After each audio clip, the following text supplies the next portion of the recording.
Alborada, Region 7.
ang panalangin ni Jesus sa kanyang mga alagad.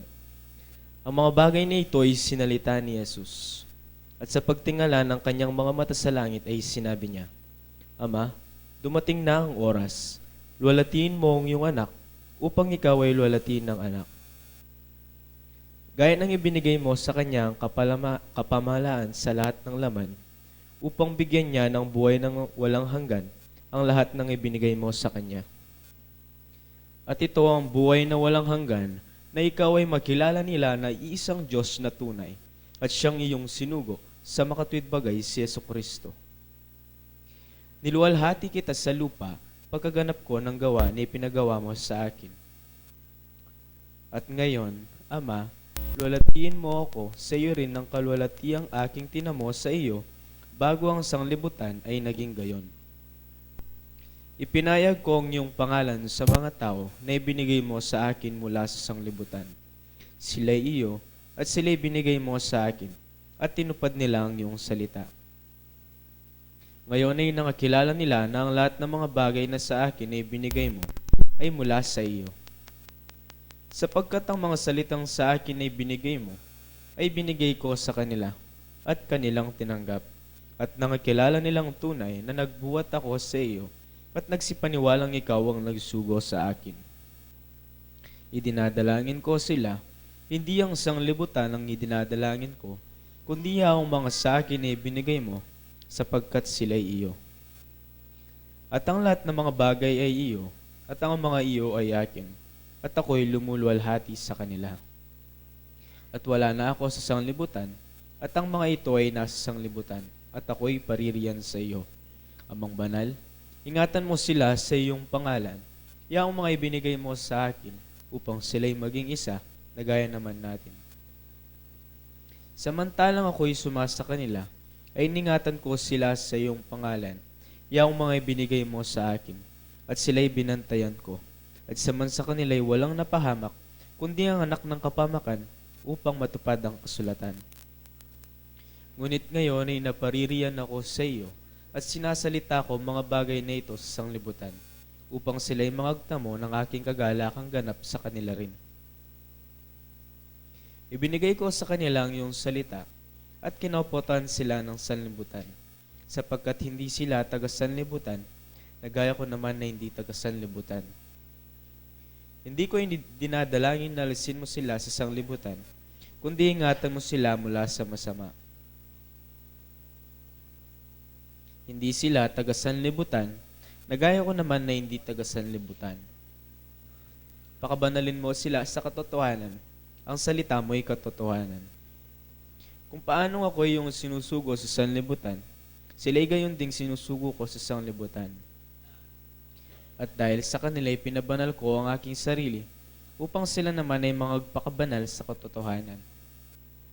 Hindi lamang sila ang idinadalangin ko, kundi sila rin na mga nagsisampalataya sa akin sa pamamagitan ng kanilang salita, upang silang lahat ay maging isa na gaya mo, Ama, sa akin at ako'y sa iyo, na sila na may sumaatin upang ang sanlibutan ay sumampalataya na ako'y sinugo mo. At ang kalwalhatiang sa akin ibinigay mo ay binigay ko sa kanila, upang sila'y maging isa na gaya naman natin na iisa.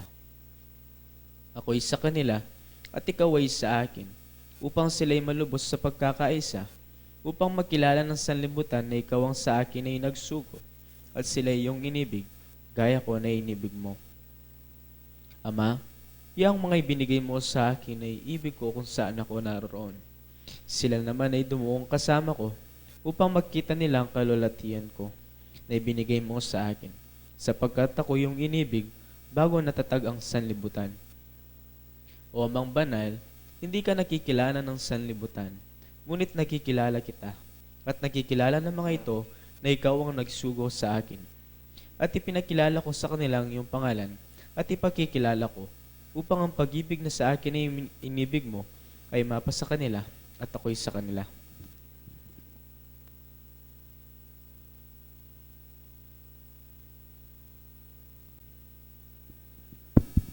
Ayan ay po mapayapa at manalangin tam. Malugod at malamang kay kami pa. Nakalpong salamat tanong makananon din kayang diyan pong sikanan madatili kayang kapayapan. Hanggang yan ng oras ay ti malaya kayang gagalo. Gino pa si Bayo o inipuyin kay kaming masyang kaibakan. Makatipon kami kayang kakapatad banting upayang gawon milaring kay kaming katungkulan kay kaigpa. Gino din ang mayang kabias na nimbalang metong at metong kay kami. Makanyan kayang pluran kayang mapaling lugod.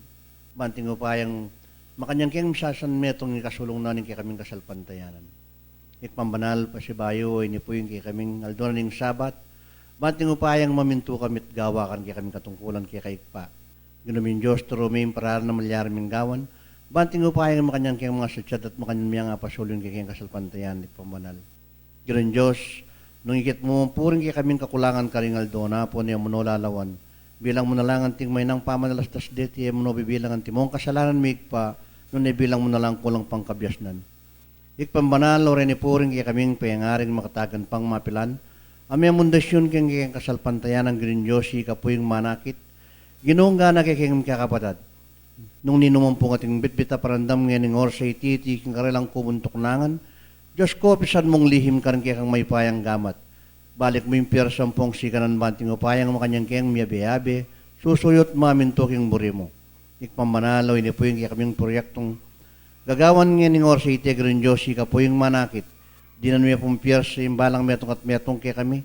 Bang kanita Grinjos makanyan miyang payari, bayo mirasing kaya kaming golden anniversary pa. Ginoy pa ni bala aming ang pukan kaya kang may payang gamat. Balo mong ni kayo dapat kaniti na luman na lang masulit. E kaya sana malyaring may bilik nga blang banting upayang Grinjos makanyang kayang tumula at makanyang kang tumula ka rin kaya kayang pamanggalo ka rin aldobo kasig pa. Ikpambanal, oreta po rin kaya kaming kapatada may mga daywan ng gana rin kaya kaming supling at iyo king Maryong karnan. Ikpambanalingatan mula, ikayong manimuna. Grinjos, bala sana nga kautos dan taulo yan dong karpat dapat ikpat makanyang ding ibing karagdagan. Anong makananong may kulang payapa, may balik lang mitmungating kapayapan, at makanyan ding bitbiting tagumpe, banting upay nun dating aldogan ng Diyos, makanyan lang maging pwersa na ning kayang kasalpantayanan. Ikpambanalay mo po, bukod din kaya kaming sarili lang paligtas mi, nun edi hanggang milalang ng Diyos, makanyan milanong pong panyawad kaya kaigpa. Ikpambanal, ika mo rin sinabi mo nung manyawad kami, mirinan kami, nung kuto kami, buklataran kami ngayon ng oras sa itig rin Diyos, makanyang kaya pong manyawad, magsabing mayap kaya ka, makanyang kang magkalob ka rin kaya kaming kaiduran kaya kaigpa. Ginuwe mi lamampugis yan sa lasayan na lamandarin kaya kaming puso, ika po yung manakit. Ginuwe rin po rin kaya kaming pisasan meto nga panalangin nga nga bakaite.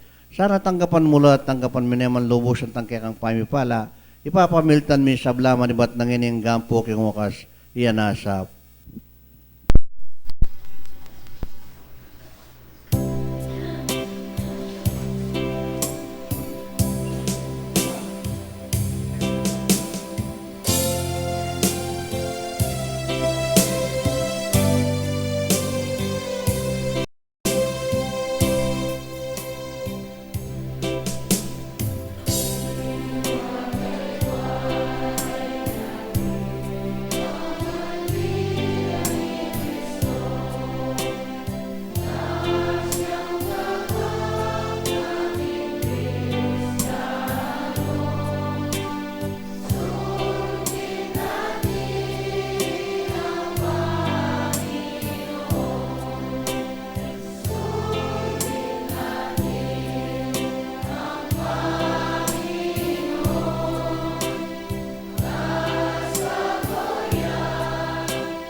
Maikling pagpapaliwanag sa simulay ng Espiritismo. Ang Espiritismo ay karunungang naukol sa uri, simula at patutunguhan ng Espiritu at sa pagkikipag-ugnayan ng daigdigang nakikita sa daigdigang hindi nakikita sa pamamagitan ng talaytayan o medium.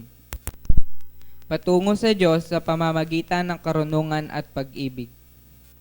Sa labas ng kawang gawa ay walang kaligtasan. Mayroon lamang iisang Diyos na walang hangganan, di nagbabago, makapangyarihan sa lahat, makatarungan at puspos ng pag-ibig. Ang lahat ng tao ay pantay-pantay at magkakapatid sa mata ng Diyos. Ang batas ng Diyos ang sumasakop sa lahat ng bagay at sa bawat pangyayari at ang umayon dito ay siyang tunay na relihiyon. Ang tao ay may pansariling pananagutan sa lahat at bawat paggawa niya, mabuti man o masama. Ang pag-ibig sa Diyos at sa kapwa ay siyang pinakadakila at pinakamataas na katuruan. Ang espiritu ng pansamantalang nagkatawang laman o tao na siyang kasangkapan sa kanyang pagkasulong. Mananatili ang sariling pagkatao o kaangkinan ng espiritu pagkatapos ng tinatawag na kamatayan. Ang pagsulong tungo sa sakdalan o kabanalan ng espiritu ay bukas lagi na sa lahat at bawat tao. Ang pakikipag-ugnayan sa mga banal o mataas na espiritu, kabatlayaan sa mga tao ay isang katotohanang napatunayan na ng mahabang panahon. Ang mga kaloob o biyaya sa panggagamot at pangitain na nasusulat sa Biblia ay may kabanalan na ipinakikilala ng mediumnidad.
Hello. May pabak po. Kaya katamong sablang kapatid. Kaya talasalman tayo. Tagalog po pala na eh. Kaya kampang ko. Wala ko sa akin. Hindi tigil na ako. Wala kasing medium. Ganun man po ay pinapakabot ko po ang magandang umaga sa atin lahat. Na sana'y manguna ang Diyos sa atin sa kanyang kagustuhan at sa kanyang pagpapala. Na kung paano ngayon po ay ating pag-aaralan ang isang tema na naaayon po sa ating paniniwala ng ating pananampalataya. Ang ating pong paksa ay patungo sa Diyos sa pamamagitan ng pag-ibig at karunungan. So, isa po yan sa lema at doktrina, pinaniniwalaan po ng ating pananampalataya na kung paano po patungo daw sa Diyos sa pamamagitan ng karunungan at pag-ibig. Ano po ba yung pag-ibig? Ano ba yung karunungan? Ano po? Kung titignan po natin ay may karunungan pang sandaigdigan. May pag-ibig na kung titignan natin na walang karunungan. Ano po? Na kung titignan natin parang walang kwenta. Tama po ba? Kaya po kung titignan natin, pinagsama po yung pag-ibig at karunungan patungo sa Diyos. Ano po? Atin pong basahin muna ang pag-ibig. Ano ba ang pag-ibig? Sa unang Korinto 13, 5 hanggang 8.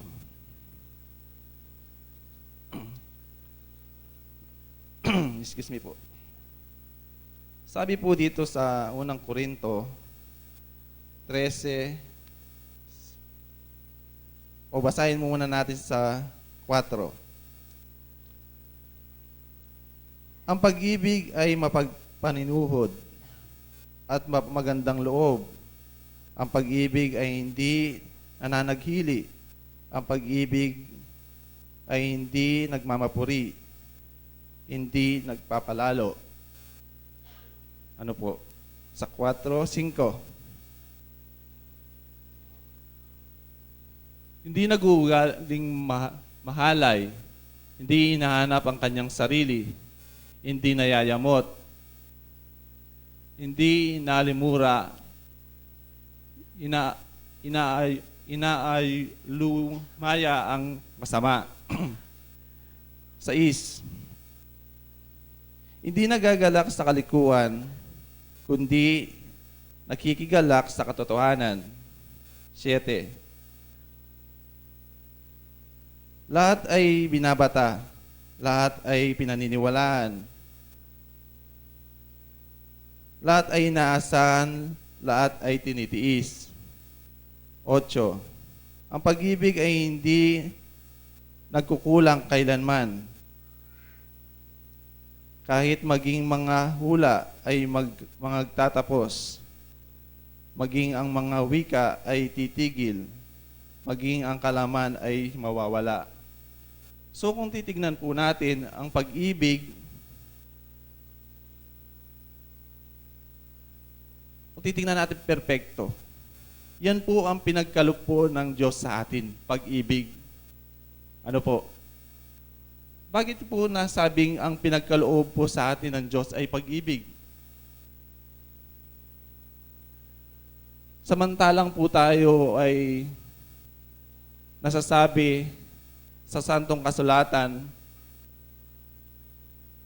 na wala sa atin ni isa na matuwid sa kanyang harapan. Lahat po tayo nagkasala. Sinasabi po yan sa Roma sa 3:23 at saka 3:10. Ano po? Lagi ko pong sinasabi yan na tayo po lahat ay nagkasala. Tayo po lahat ay nagkulang. Ano po? Dadagpwat sa pag-ibig ng Diyos sa atin, ipinagkaloob po ang kanyang bugtong na anak, kaisa-isang anak, para tubusin po ang ating pagkukulang at pagkakasala. Tama po ba? Hindi niya po sinabi sa atin na kung paano sa isang tao na, ang tao po pag nagpapatawad, papatawarin ko muna yan. Kung ganito, kung ganyan.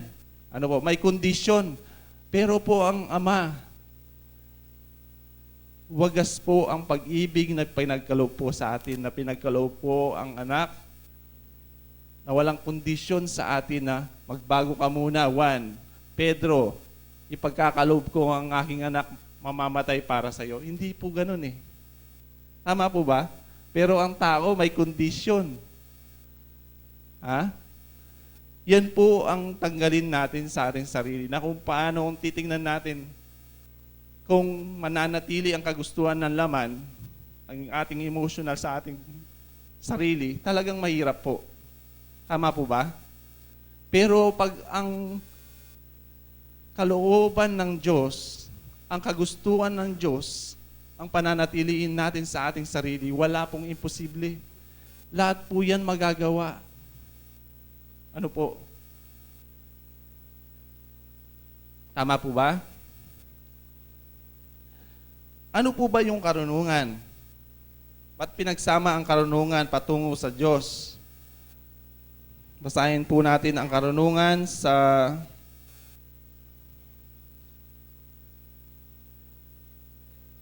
Kawikaan 4:4 hanggang 7. Dito ko na lang po basahin, medyo pag sa screen po kasi nagsha-shadow.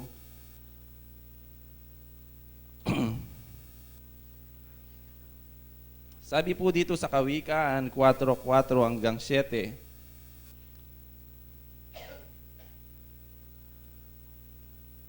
At tinuruan niya ako at sinabi sa akin, pigilan ninyo ang iyong puso sa aking mga salita. Ingatan mo ang aking mga utos at mabubuhay ka. Magtatamu ka ng karunungan, magtamu ka ng kaawaan.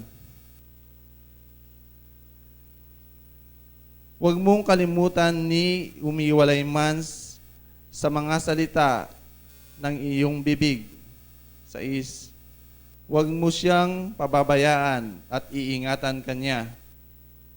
Ibigin mo siya at iingatan kanya. Karunungan ay ang pinakapangulong bagay, kaya't kunin mo ang karunungan. Oo, sa lahat mong kunin mo ang unawa. Ano po? Sa kung titignan po natin, siya daw ang pinakapangulong bagay. Ano po? Na kung paano siyang ating kunin. Noong unang panahon po, sa panahon po ni Solomon, tama po ba? Si Harong Solomon po umingi po noon sa Diyos. Tinanong po siya, at ano po ang kanyang iningi? Hindi kayamanan, hindi power, hindi kagandahan ng itsura, hindi kalakasan kagaya ni Samson. Ano po ang kanyang iningi? Karunungan.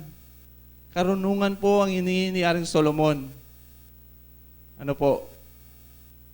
Bakit po karunungan ang hiningi ng Haring Solomon?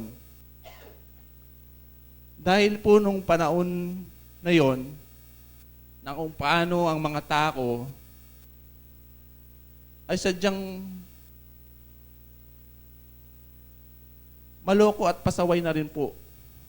Kaya kung paano, sabi niya, karunungan ang iningi niya sa Diyos upang mapamahalaan niya ang kanyang bansa na maayos.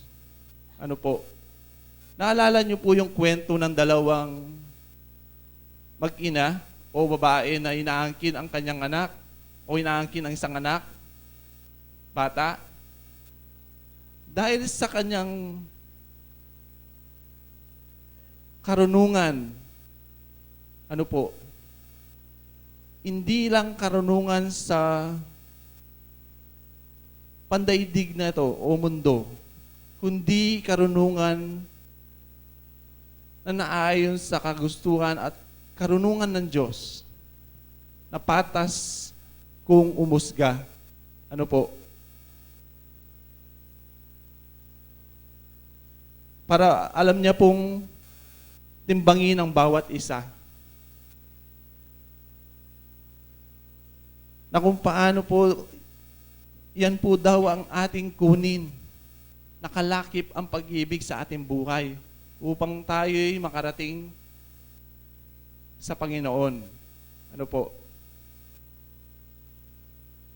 Tayo po ba'y nagkukulang sa karunungan? Siguro po, masasabi ko, ang karamihan sa atin ay nagkukulang. Ano po? Ano pong sabi sa Santiago? Sa Santiago 1:5 hanggang 6, kung sino daw man po ang nagkukulang ng karunungan, ay tumawag sa Diyos.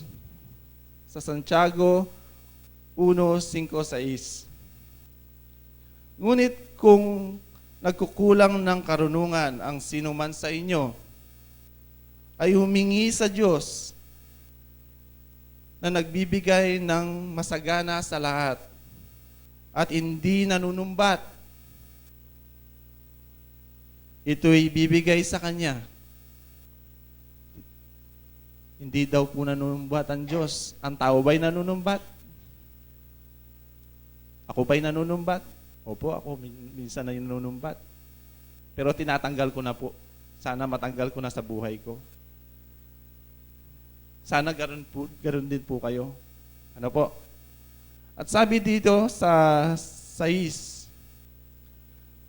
ngunit umingi siyang may pananampalataya na walang anumang pag-aalinlangan sapagkat yaong nag-aalinlangan ay tulad ng isang alon sa dagat o ng dagat na tinutulak ang hangin at ipinapadpad sa magkabila. Ano po? Na kung paanong pag daw po tayo humingi sa Diyos, huwag tayong mag-alinlangan. Na kung paano minsan nadaranasan natin sa buhay natin, bibigay kaya ng Diyos kasi nagkasala ako. Bibigay kaya ng Diyos. Dati humingi ako, hindi naman binigay.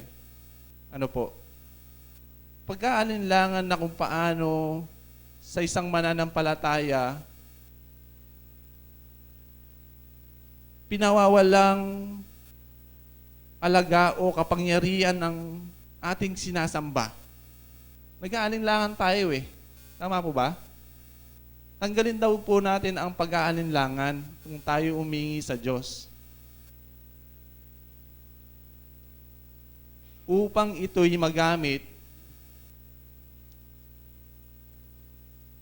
sa magandang paraan. Minsan po kasi sa atin, umingi sa pangsarili lang na kapakinabangan. Tama po ba? Karamihan po sa atin na umingi tayo ng material na bagay. Tama po ba? Sabihin nyo man at hindi, ganun po ang tao. Na kung paano ang inihingi niya, kabila nun ay hindi natin alam ay siyang nakakasira sa ating buhay. Higit sa pinaniniwalaan natin. Na kung paanong pag tayo pinagkalooban ng material na bagay, nawawala na yung oras natin sa Panginoon. O nababawasan. Ano po? Na kung paano kung titingnan natin, ninanakawan na natin ang Diyos sa paanong paraan. Di na tayo nakakasimba ng linggo kasi malakas paglinggo. Kumikita ako ng malaki, doble, triple. Ano po? Imimit ko yung kaibigan kong galing abroad. Nanganganak ako ng binyag, nanganganak ako ng kasal. Ano po? Pinapaigit po natin ang ating kagustuhan, ang ating kasiyahan. Ano po? na kung paano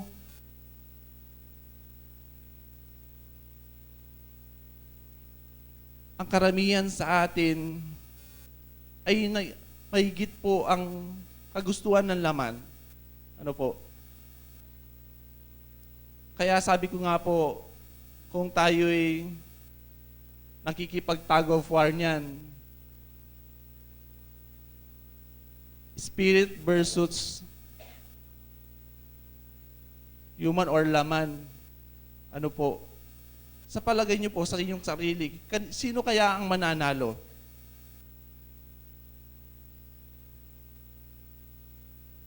Ano po, kung titingnan natin, wala po tayong medyo abang ko siguro, mayroon pa naman ng nakapagsalita. Mahaba pa naman po yung oras. Iano po natin sa ating sarili na kung paanong basic ano lang po, na kung paano kung tayo sumusunod sa Diyos. Magandang halimbawa na kung paanong tug of war, mag-ilaan yung dalawa sa ating sarili. Kaya sa akin kung yung espiritu ka ang laman ko mag-tug of war ngayon, sino kaya ang mananalo? Sabihin niyo po sa inyong sarili. Kung sa palagay niyo po mananalo po ang laman, ano po kaya ang gagawin natin? Ano po? Kayo na pong bahala. Kayo pong higit nakakakilala kung paano natin talunin ang ating sarili upang masunod ang kagustuhan ng Diyos. Ano po? Hindi ko po sinasabi na ako dito'y natatalo ko na ang laman. Ano po? Minsan din po ako'y nadadapa, minsan natatalo ako ng laman. Ang mahirap po, laging talo ang espiritu. Ano po? Paano po tayo makakarating sa patutungan natin sa Diyos? Paano po natin gagamitin ang pag-ibig na may karunungan? Sinasabi natin na mahal natin ang Diyos, pero ang kanyang kagustuhan, hindi natin ginagawa. Kagustuhan ng laman ang ating ginagawa. Ano po? Na kung paano minsan sinasabi din natin sa ating kapatid, marami po kasing paraan na pagsunod sa ating Panginoon. Sasabihin natin, iniibig ko ang aking kapatid, nangangailangan siya, binigyan ko siya. Ano po? Umalik siya sa akin, binigyan ko siya ulit. Ano po? Hanggang ilang beses na namimiyasa na yung ating kapatid.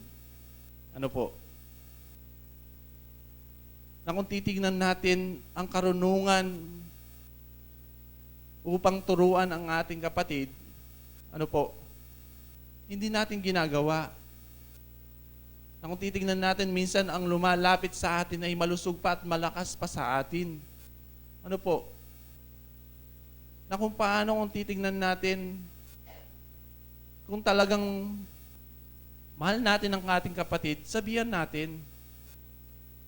Kasi kung siyang nagtatrabaho, sa palagay nyo, siguro mas kikita siya ng malaki kaysa sa'yo. O gagamitin niya yung kalakasan na pinagkaloob ng Diyos sa kanya. Ano po?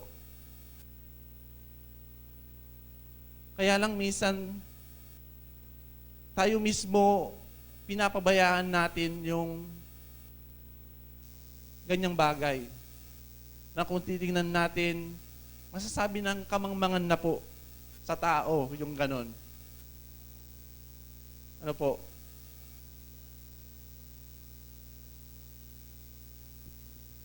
Magbasa po tayo ng ibang sitas pa na kung paano pong tayo po daw ay magtiwala ng buong puso sa Diyos. Sa anong paraan po tayo magtiwala ng buong puso sa Diyos kung nananatili pa ang kagustuhan ng ating pangsariling kagustuhan? Kagustuhan na naman. Ano po? Ating pong basahin sa Kawikaan 3:5 hanggang 6. Kawikaan 3, 5 hanggang 6. Puso mo, yung idea at yung mga panmunikala ay hindi nanggaling sa kanya. Hindi niya pinaniniwalaan. Ano po? Sariling kaunawaan po ang kanyang pinanatitilian. Ano po? Sa 6, kilalanin mo siya ng lahat ng inyong mga lakad. Lahat ng inyong mga lakad. Kilalanin po daw natin ng Panginoon sa lahat nating lakad. Kung naglalakad nga tayo sa isang step pa lang yan, alakanin mo na yung Diyos. Ano man yung mga plano mo sa buhay, hindi iiwalay ang Diyos sa iyo. Ano po?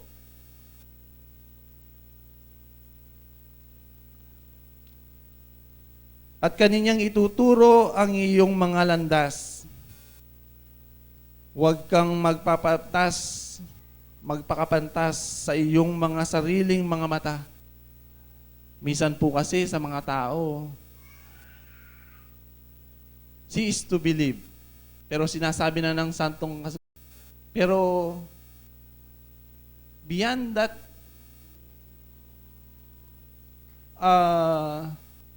sight, hindi natin po malalaman kung ano yung nandun.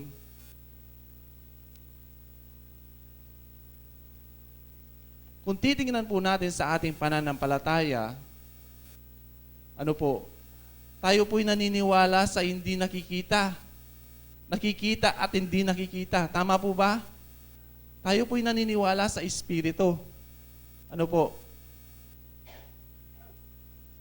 Na kung paano ang araw na darating na hindi pa natin nakikita,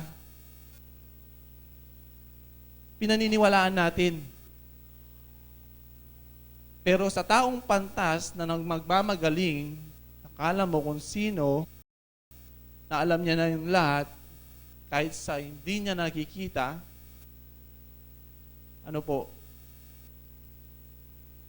may kwento lang po ako na nung paano ang isang taong nananampalataya. Nagbibiyahe po siya at nahulog sa isang bundok lalim. Isang mananampalataya to, naniniwala sa Diyos. Nahulog po yung isang nagmamaneho sa isang bundok, sa isang bangin, na kung paano tumawag sa Diyos. Na kung paano sabi niya, Diyos ko, tulungan mo ko. Mamamatay po ako.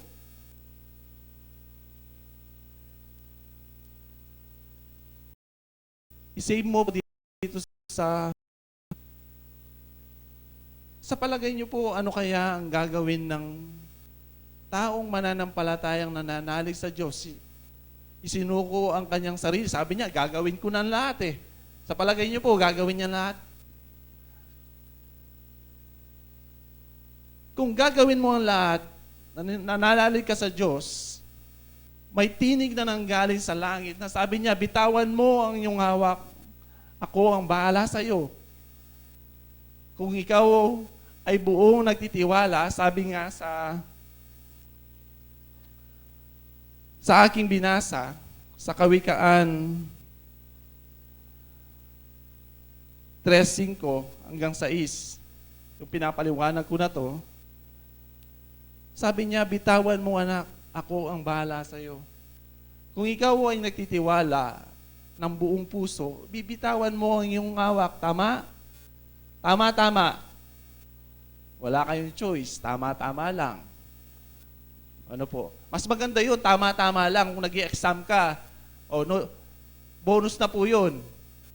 Kung nag-aaral ka, dalawa yung choice mo, pero tama lang, pareho lang. Ibig sabihin, bonus yun. Tama? Pero ang ginawa po ng itong sinasabi nating gagawin ko po ang lahat, iligtas nyo lang po ako dito. Pero dumating ang umaga, lumiwanag. Ha? Itong mananampalataya na sinasabi na gagawin niya yung lahat, nakita na po ang liwanag at tumingin sa ibaba. At nakita niya ang kanyang kinalalagyan ay ano po? Kadangkal na lang po. Sa palagay niyo po kaya ginagawa ng taong itong mananampalataya na ipinagkakaloob niya lahat na sa Diyos. Hindi niya binatawan ang kanyang kamay sa kanyang hawak. Yun po yung taong nag-aalinlangan. Sabi po ng binasa ko kanina. Nang kung tayo umihingi sa Diyos, ano po? Ano mang bagay yan? Karunungan, kaligtasan,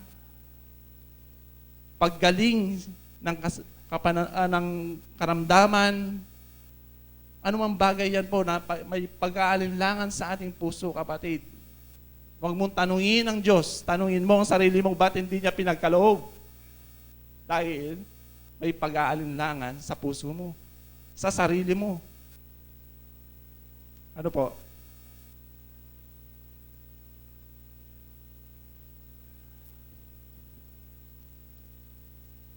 Kung titingnan po natin,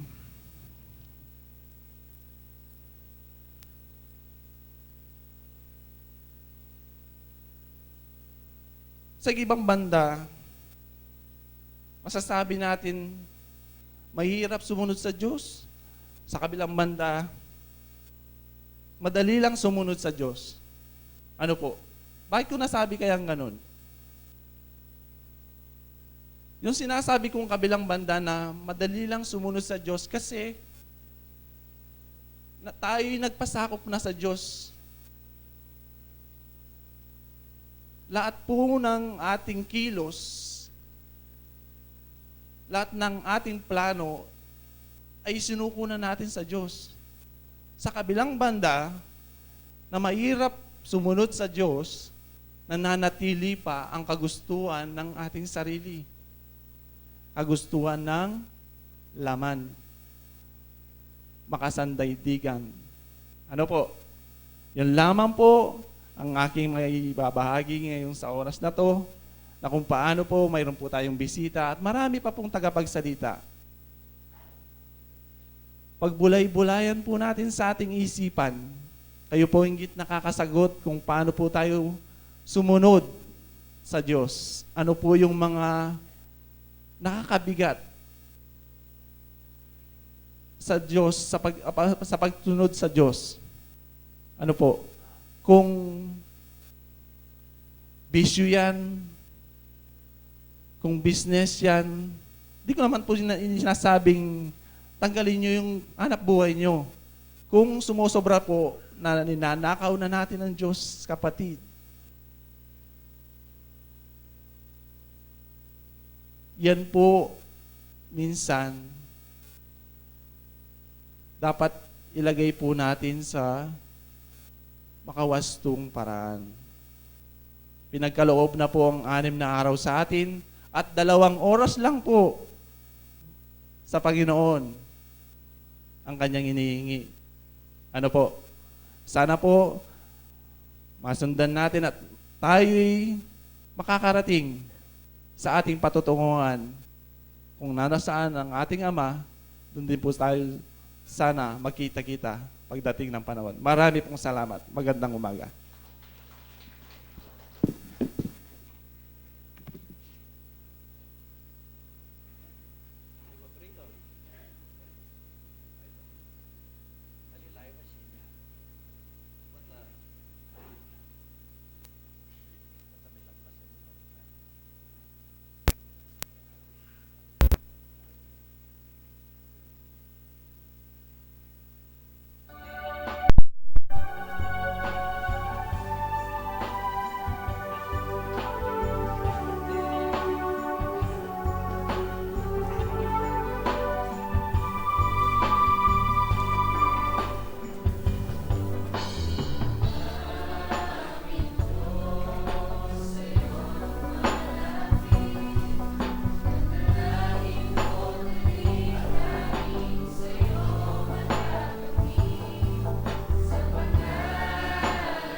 baru yang may kahata.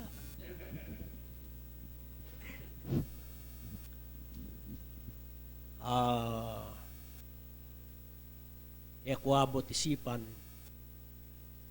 na kay balo ko malambat na akong panahon na makadalo kay nuntuyan na nuno ka rin umayawos talaga at may tatak bilang tanaturo kayong kasulatan karing kayanakan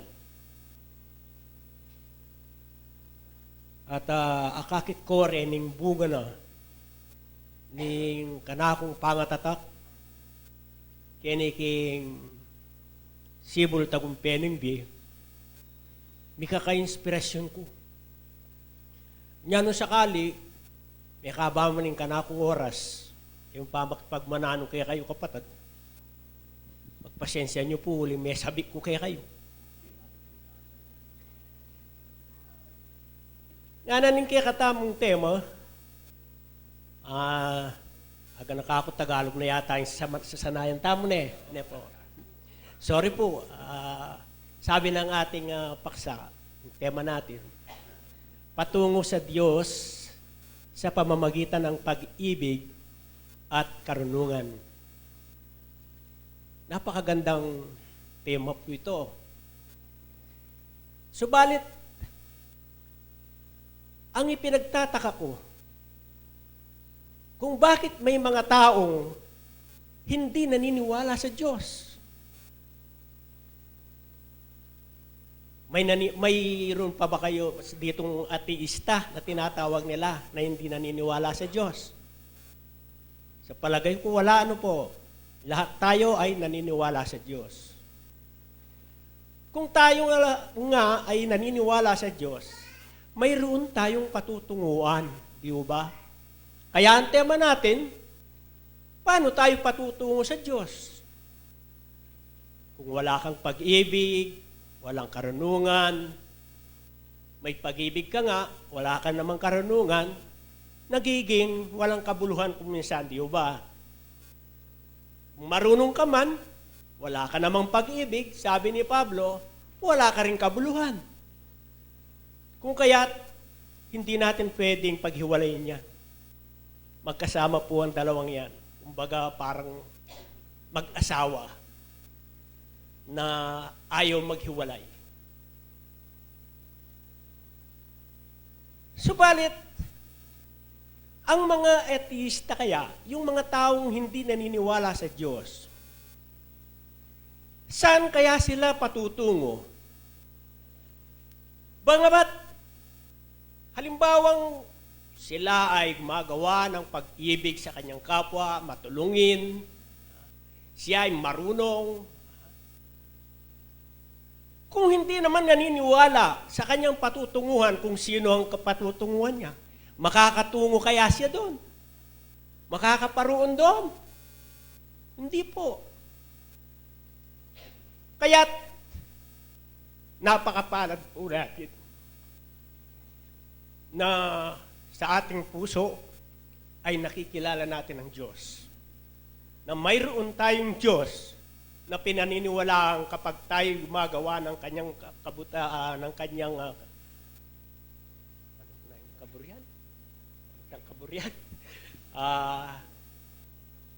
kagustuhan. Medyo makaya na kita Tagalog eh. Alam niyo po, kung dahil sa ating paniniwala, tayo po ay gumagawa ng kanyang kabutihan dahil mayroon tayo ay ating makakapiling at makikita. Subalit, kahit ano pala ang gawin mong kabutihan na iniisip mo, kung wala ka namang, ayun, kung tayo ay naniniwala sa Diyos, dahil ang mga ateista, ang tinatawag nila, ang sinasabi nila, kung mayroon daw Diyos, ano ang kanyang itsura? Nakita niyo na ba ang Diyos? Ang sabi ng kasulatan, di ko ma-pinpoint kung anong sitasyon.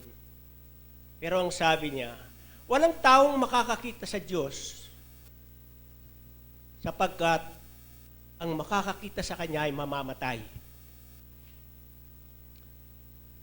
Ngayon, tingnan natin ang, tama, Karen. Akar lagaga na. Tingnan natin ang Genesis 32:30. Kung ano ang sinasabi ni Jacob doon.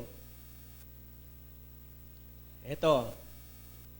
At tinawag ni Jacob ang pangalan ng dakong yaon na Peniel, sapagkat anyay nakita ko ang Diyos ng mukahan